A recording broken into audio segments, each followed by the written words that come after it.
Hey everyone, I beg your forgiveness if the wind interferes here. I tucked my microphone in my shirt, so hopefully that'll screen it a bit, but if not, well, who knows.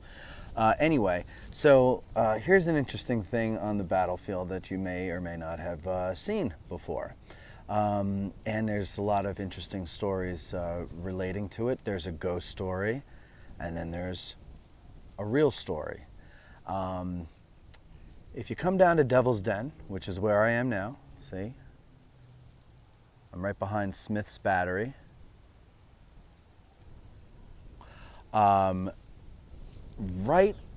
off of the rear of the southern gun of Smith's Battery. So this is it. This is the last gun right in front of this witness tree. This is a witness tree.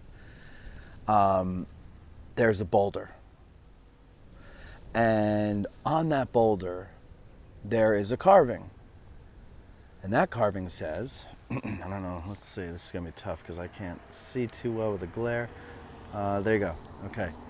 P, right, how does that go? Okay. P. Noel, or Noel. Okay?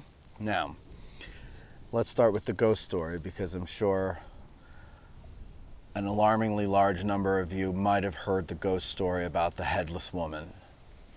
And as that story goes, and I know vague details, but basically, she's taking a stagecoach, and it, goes over, the horse trips, and then the driver's thrown, and this woman, the passenger, Peggy Noel, or Noel, the driver looks back and sees her head gets stuck in the spokes of the wagon wheel and gets ripped off and goes flying and into the creek somewhere, and they can't find her head. And something to do with P. Noel. Now, of course, this isn't a memorial to her in this story. It's probably her ghost coming back or some nonsense. Total bull, but people love these stories. Tim Smith, who is a renowned author and expert on Devil's Den and licensed battlefield guide, he actually did something that is called research. And in his research, he found, I believe it was tax records of a man named Park Noel, or Park Noel, who was I think he put his occupation as stone cutter or rock carver, something to that effect. And a little more digging reveals that he was working on the 4th Maine's monument, which is, you can't see it, but it's right off in that direction. Down in the valley there. Actually, I think it's more like there, but whatever. It's down there in the little the valley. I don't know. It makes more sense to me that Mr. Noel Park, we'll call him, since I'm not sure if it's Noel or Noel.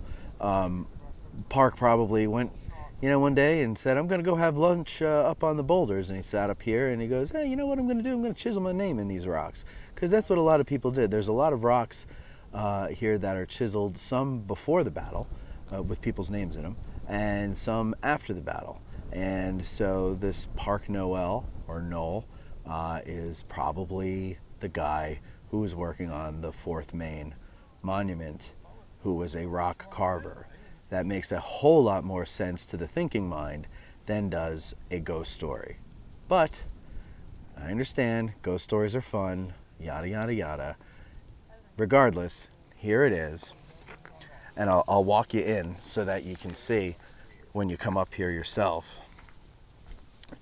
You got the witness tree, okay, the road, Smith's Battery.